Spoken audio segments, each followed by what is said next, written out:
Tu peux pas.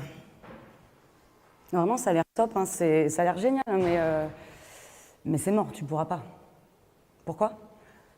Parce qu'en fait, ça n'a jamais été fait. Et désolé, mais c'est pas vraiment pour toi, tu vois. Est-ce qu'on vous a déjà dit ça? Tu peux pas. On vous l'a déjà dit? J'imaginais qu'on l'avait déjà dit, mais ce truc, cette phrase, tu peux pas, ces 3 mots, je les déteste. Je les déteste, je les ai toujours détestés, et qu'est-ce que j'ai entendu? Genre, t'as une idée de ouf, c'est là, c'est en toi, et d'un coup, genre, bam, tu peux pas. À mes 15 ans, je suis rentrée un soir du lycée, j'ai dit à mes parents, écoutez, je vous aime, hein, mais je vais partir. Je vais partir là. En fait, j'en avais marre. J'en avais marre de ma routine, j'en avais marre du lycée, j'en avais marre de mes amis, de mes parents, j'en avais marre de tout, mais enfin, j'avais 15 ans, quoi.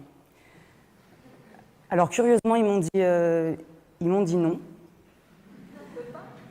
Moi, je leur ai dit si. Ils m'ont dit non, je leur ai dit si. 5 mois plus tard, j'étais à Santa Barbara, en Californie. Je ne vais pas vous cacher que cette année, seule à des milliers de kilomètres d'eux, c'était très dur. Mais qu'est-ce que c'était nécessaire? J'ai découvert et confirmé quelque part mes passions, le sport, le yoga, le surf et le dépassement de soi. Ensuite, j'ai dû rentrer en France et les années se sont enchaînées.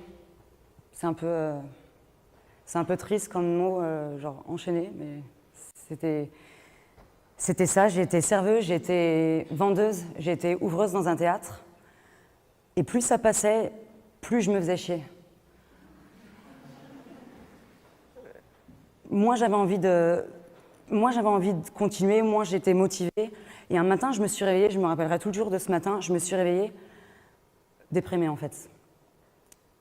Est-ce que ça vous est déjà arrivé de vous réveiller vide? Donc, quelques mois sont passés. J'ai eu quelques conversations avec moi-même, puis je suis retournée voir mes parents et je leur ai dit, bon, je repars en Californie.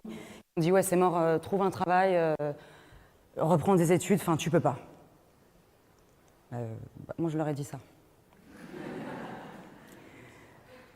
Je suis retournée en Californie et j'ai quelque part, en fait, repris ces passions que j'avais comme un peu mis de côté. Je les ai partagées, j'ai partagé mes expériences sur Instagram. Qu'elles soient positives ou négatives, mais je les partageais, c'était sincère et très naturel. Ça ressemblait, je peux vous montrer, ça ressemblait à ça. Parce que j'allais surfer tous les jours en fait. Et, voilà, ça ressemblait aussi à ça. C'est là où je faisais du sport. Donc j'allais m'entraîner là-bas parce que c'était sympa, je trouvais que le cadre était cool.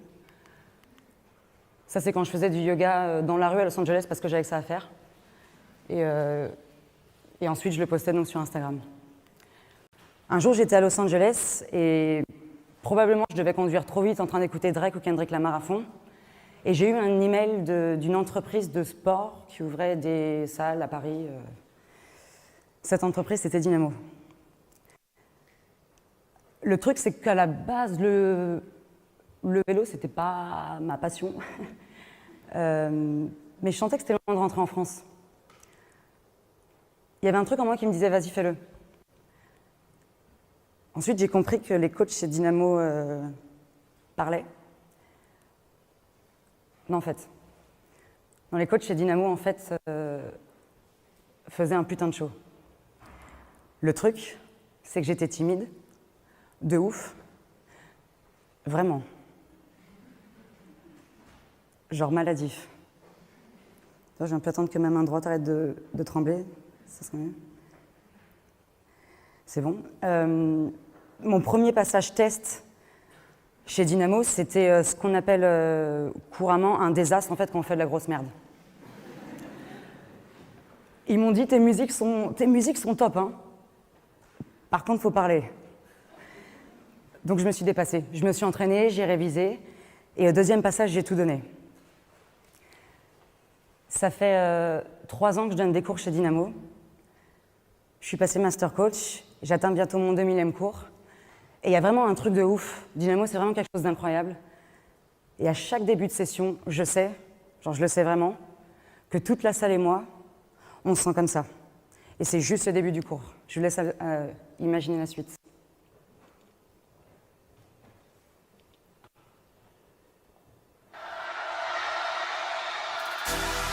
Oh my God. Baby, let me love you down. There's so many ways to love you. Baby, I can break you down. There's so many ways to love you. Got me like, oh my God, I'm so in love. I found you finally. You make me wanna say, hey! Ho! Hey! Here we go! Ce que je kiffe le plus, vraiment ce que je kiffe le plus, ça c'est ouf, mais ce que je kiffe le plus, c'est de savoir qu'à travers ce que j'ai fait pour moi, à travers ce dépassement de soi que j'ai eu pour passer cette timidité, je sais que je le transmets aux autres dans la salle. Je sais qu'ils se dépassent, je sais que petit à petit ils ont plus confiance en eux, et je les vois et je les sens, je sais qu'ils osent de plus en plus. Et ça, je vous promets, ça n'a pas de prix. Cette confiance en soi que m'a donné, enfin en moi, que m'a donné Dynamo, m'a permis de réaliser autre chose que j'avais, un autre projet que j'avais en tête. C'est bon. Pas de problème. C'était de donner les cours de yoga que j'aimerais prendre, les cours de yoga que j'avais vraiment envie de donner, du très intense hip-hop yoga. Donc j'imagine que quand je vous dis yoga, vous pensez direct à zen, être calme, être relax. Limite, tu vois, le gars, il médite, limite, il fait une sieste, tu sais pas trop, mais quelque chose d'assez calme. Je pense que si je suis dans vos têtes maintenant, quand vous pensez au yoga, vous voyez à peu près ça.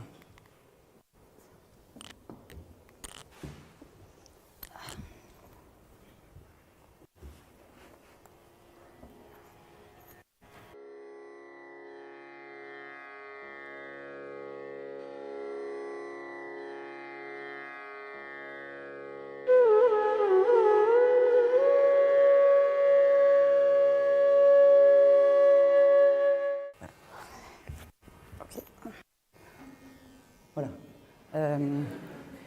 TI, c'est pas ça. TI, très intense hip-hop yoga, c'est pas ça. Dans un cours TI, on travaille la force, la souplesse, la concentration, la méditation aussi, mais tout ça dans une salle éclairée à la bougie, avec le beat du hip-hop à fond. Donc, si vous voulez oui, je peux vous le faire. Je pense que TI, ça devrait ressembler à ça.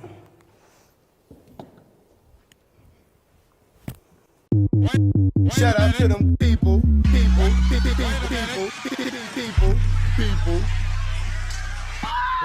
Mad ethnic right now. I get it how I live it. I live it how I get it. Y'all don't really get it. I pull up in a lemon. Blocks get to spinning.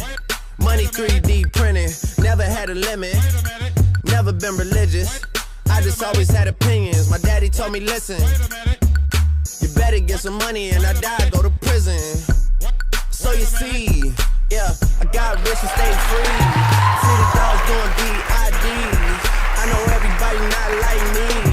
Hey, got a nerd to want a Bentley for a birthday. I said maybe I could rent it for your birthday.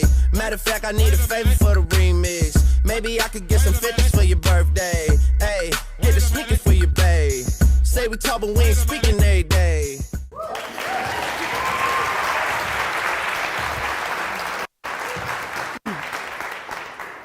Donc prendre le yoga, c'est du hip-hop, plus le fait de peut-être perdre complètement ma crédibilité, c'était un risque. Et on m'a dit tu peux pas. On m'a même dit t'as pas le droit. Pourtant c'est ce que je faisais, je le faisais déjà pour moi. C'est vraiment comme ça que je pratiquais, j'avais le hip-hop à fond, je bougeais sur le beat du hip-hop et c'est ça qui me faisait du bien. J'ai pas lancé TI pour faire un truc qui marche, j'ai vraiment fait TI pour partager ma passion. Partager ce qui, moi, vraiment me faisait résonner.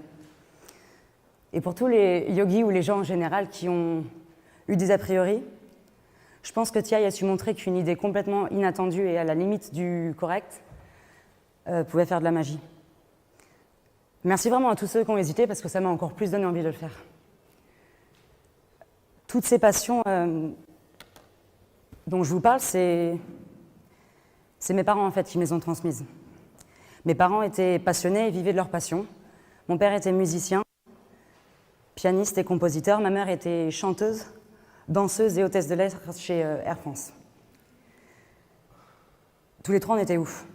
Je savais quand j'étais jeune, je me le disais, tous les trois, vraiment, on était top. J'avais tellement de chance d'être dans cette famille. Ils m'ont vraiment donné cette passion pour la vie et cette passion surtout pour vivre la sienne.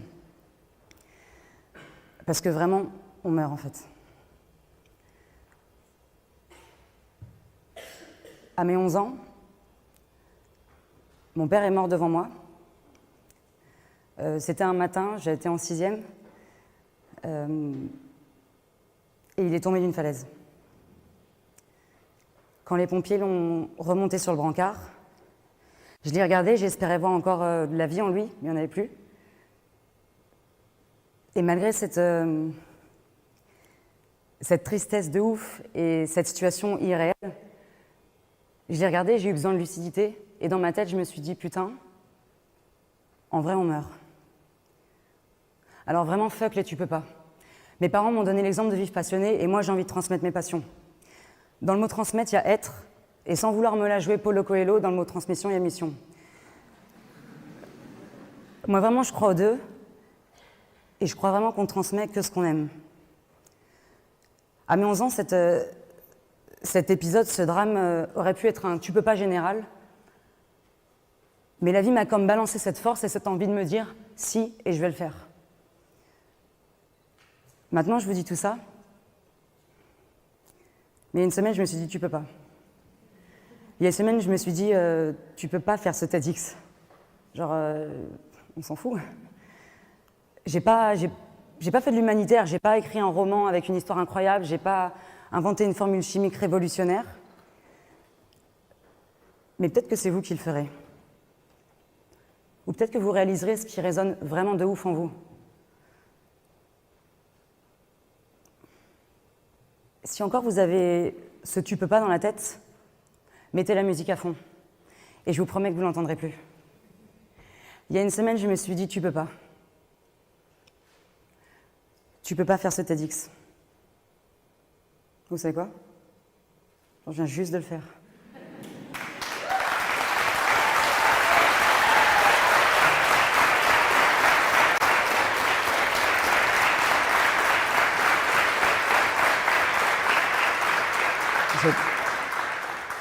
Genre, il me restait une phrase en fait.